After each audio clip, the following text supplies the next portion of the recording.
Hello, everyone. Thank you for tuning in to another episode here at the podcast. Today, we have another special guest with us today, and he's going to tell us a little bit about some of the positive things that he's been doing here in the city throughout the years. Do you mind introducing yourself? Yeah, my name is Razul Branch. I'm the owner of Bridgeport Creates and the executive director for the Bridgeport Arts and Cultural Council, as well as owner of MagnaCon 7. Okay, and where you're from? Where did you grow up? Originally born in Stanford, raised in Bridgeport, went to Howland School, Reed School, Blood Havens, Housatonic, Norwalk Community College. So, so I'm pretty much a through and through Bridgeporter. Okay, and how was it growing up as a kid here in the city of Bridgeport? How can I put it? It was an experience. I grew up on the north end of Bridgeport.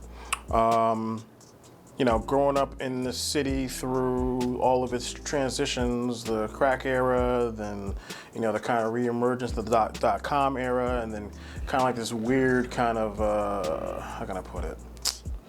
Like a limbo space where the city was like kind of recovering, and then, the end of the market crash, and so it was like all these like ups and downs here and there, of these kind of reemergences of the city, and seeing the city kind of start to improve a little bit, but not having a whole ton of stuff, and just kind of keep it together for now. So now seeing a lot more progress happening, a lot more rapidly, and a lot more local business-wise and on the ground. Has definitely been, a highlight. Being here all this long, all this time, and then just finally like really seeing the progress of the payoff. So after high school, you did go on to college? Yes, I went to college. Did college. I did some certificate programs. Originally, I was going for computer info systems. And then I decided I do too much stuff working with people, and I didn't want to be stuck in an office like all day. So I wanted to utilize my people skills, so I ended up going back in for business administration so I could do all of my entrepreneurial efforts. I was a DJ for like 15 years, a photographer for 20. I was cutting hair, I was doing, throwing parties, event planning, and whatnot. And I wanted to be able to pursue like all those things together. So I ended up dumping the computer degree and ended up going for business administration. And so let's talk about your work in the community. How did you get involved with working in the community? It's always been a part of like my upbringing and whatnot. My dad used to work with a lot of the fatherless like youths in our religious organization we were a part of at the time and whatnot. So he was regularly getting either the kids in the congregation that didn't have dads or had kind of troubled past and whatnot, and kind of like bringing them and exposing them to different environments, to different ideas, different places, different hobbies and whatnot. So I was always just like his little assistant through all of that.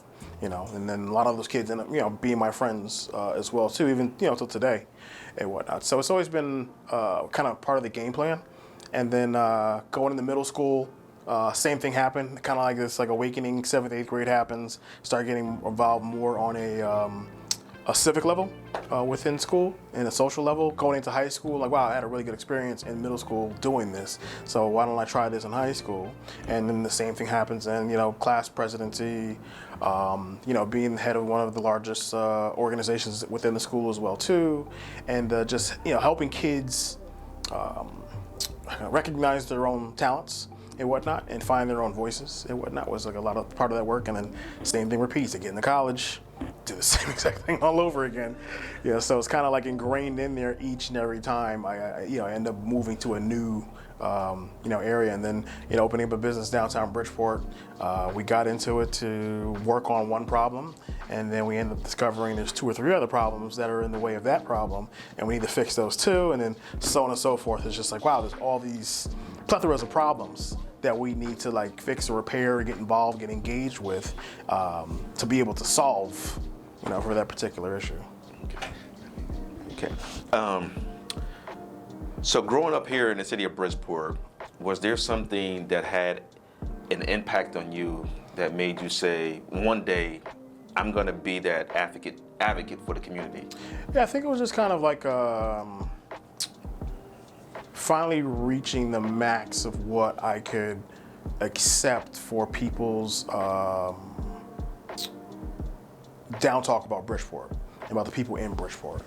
And it's just, you can have 2 choices. You can believe the things that everybody says, or you can not, and whatnot. And we chose that. And then I think being a business owner, there's no greater indicator of the impact that that has on a particular thing, or the way a city or surrounding cities and towns feel about your place, as it impacts the people that walk into your business, and walk into the neighboring businesses and whatnot. And if you're not one of those business owners that's fortunate enough to come in with a built-in audience, and you're somebody that just wants to strike out in the new frontier and open up something, you're gonna have a hard time. So yeah, a few other business owners, friends, that are downtown Bridgeport as well. We got together to start this organization called I Love Bridgeport. And the idea was literally in the name. That's what it is. Like, listen, we're gonna change the way people feel about the city, starting with us first. Because again, it's real easy to pile on and dogpile, into dumping on a place or a thing and whatnot. It's a lot harder, a lot tougher, and it takes a lot more effort to actually appreciate and love a place. So we created this organization, I Love Bridgeport, and we're kind of setting out to be like this, social, economic kind of improvement organization that tackles some of the simple and some of the complex issues that are happening in and around Bridgeport itself, particularly downtown Bridgeport, and how can we insert ourselves into these places, into these meetings, into these projects, to be able to be that bridge for other voices that are the recipients of all these things that happen to them and around them within the city, but then have none of the equity in the decision-making process for that. So it's like, all right, how can we get more engaged? How do we find out more about this stuff? So then we start inserting ourselves into all these projects and stuff like so, with the stuff that's going on with City Council, things that are going on with OPED, things that are going on with the mayor's office. If there's art stuff, there's stuff on the state level. It's just like, all right, listen, it can't just be us. It's got to be more people coming in to kind of help with these things. So, And what is the most concerning issue here in the city that's hampering the growth, in your opinion? That's complicated because it's not just like one thing. It's like three things. So probably the first thing is probably education. It's probably the first thing, especially with the influx of new people into the city and whatnot. People want to be sure that their children are getting an adequate education that makes them competitive, in the market, in places outside of Bridgeport and inside of Bridgeport too. There's plenty of opportunity here in the city for our educated folks to be a part of the workforce or the entrepreneur force here in the city. I think the other one is probably safety. Public safety is probably the other chief concern within the city as well. People want to know that they can safely get to and from places that they get, that their kids can be safe going back and forth between places they can get. The city is, generally speaking, is a pretty safe place. We're wrestling long past where we used to be. If you've grown up here, for the last 3 or 4 decades and whatnot. So we've definitely, improved. Not to say we don't have any more room for improvement, we really do. Then I think the other part of that too is just shaking this cloud of corruption that we have within the city. We've got, lifelong politicians that have been here that have been contributed to many of the bad things that people have said about this place. And a lot of the stifling of that growth that happens in this place too. So, again, that requires a lot of us that have been quiet, a lot of us that have been noisy, from the background, from the sidelines, to get more involved, get more engaged, run for office, vote, get other people to go vote, hold these politicians accountable and whatnot, and hold their feet to the fire when they say they're going to do something, or if you ask them to do something and whatnot. So I think that for those are probably my top 3 things that are preventing Bridgeport from like really taking it up to the next level. Okay. And what are some of the encouraging things you're seeing in the city from all the hard work from people like yourself and others are doing here in the city? I'm starting to see like more of a networking happening between the small business community, where the larger entities, operators, and things kind of fall short in kind of corralling everybody together to work on a collective thing. There's a kind of like a self-imposed networking that's happening between the smaller businesses. There's a lot more homegrown business operators, black and brown, happening within the city. It's not all these outside businesses coming in and trying to like give this like awkward identity to the city.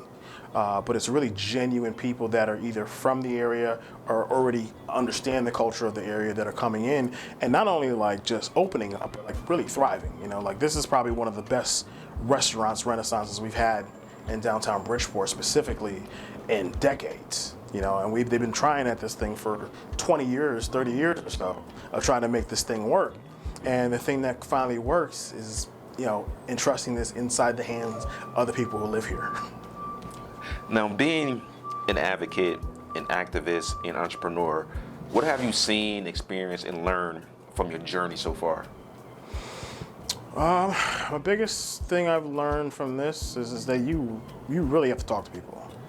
There's a lot of preconceived ideas you can have about one another, or things that people are going through, or the assumptions that you can make about one's success or failure or whatnot. But you really don't know until you actually sit down and have a conversation, with the individuals, with those groups, just to find out really what's going on, what they've been looking for, who they've been trying to connect with, and then you can start really connecting those dots and really start making things happen, because now you've got like real, genuine, direct feedback from the people closest to the problem.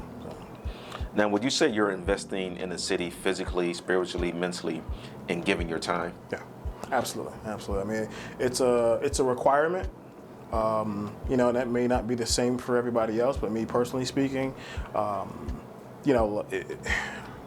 it comes across way more genuine, and the people reciprocate that back to you when you really have, for cliche, sayings, is like you really have skin in the game, for that, whether you're investing it through any one of those avenues, or all those avenues, it's definitely very helpful. So. Now, what would you like for your return to be for investing in the community? I just want to see it continue to happen I want to see it amplified. I want to see deeper investments, not just necessarily for myself, but for the other folks that have been, really putting in the hard work of really building this place up and holding this place up over the years.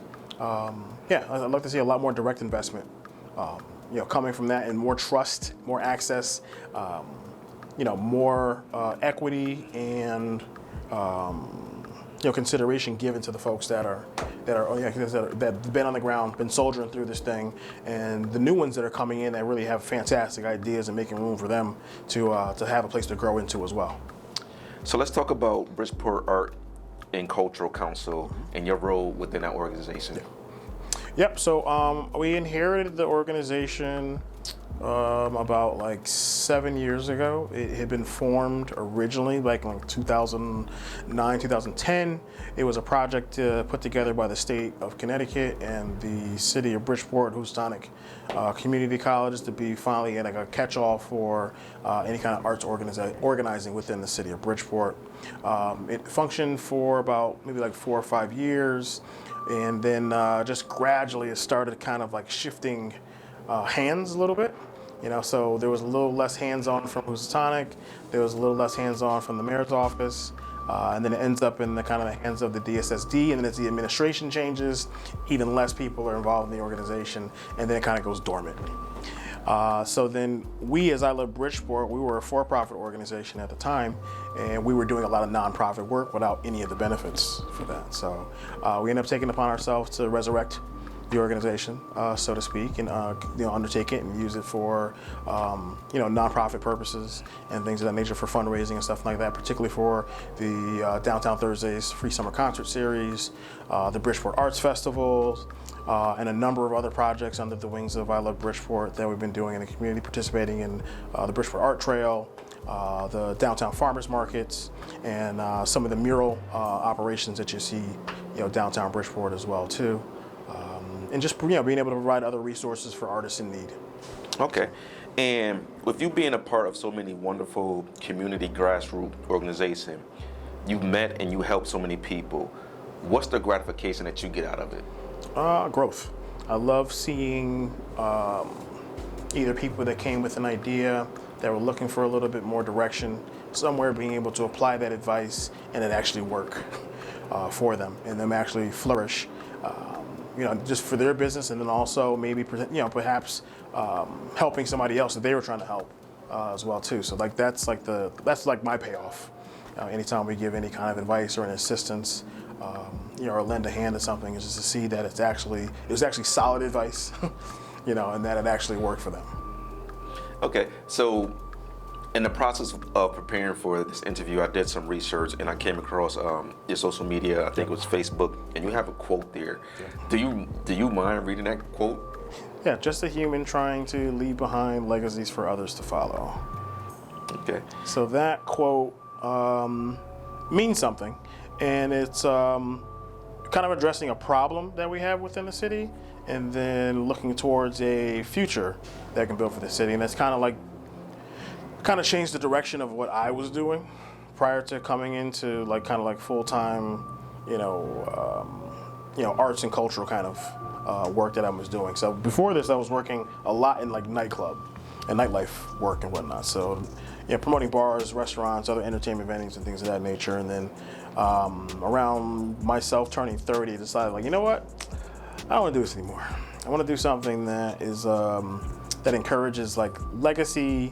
That's something that is long lasting, something that people are actually going to look at and wow, I actually want to do that. This is inspiring, yada, yada, yada, whatnot. So I had always been involved in the arts, and my cousin was coming back from Canada, and we were talking about some graffiti shows.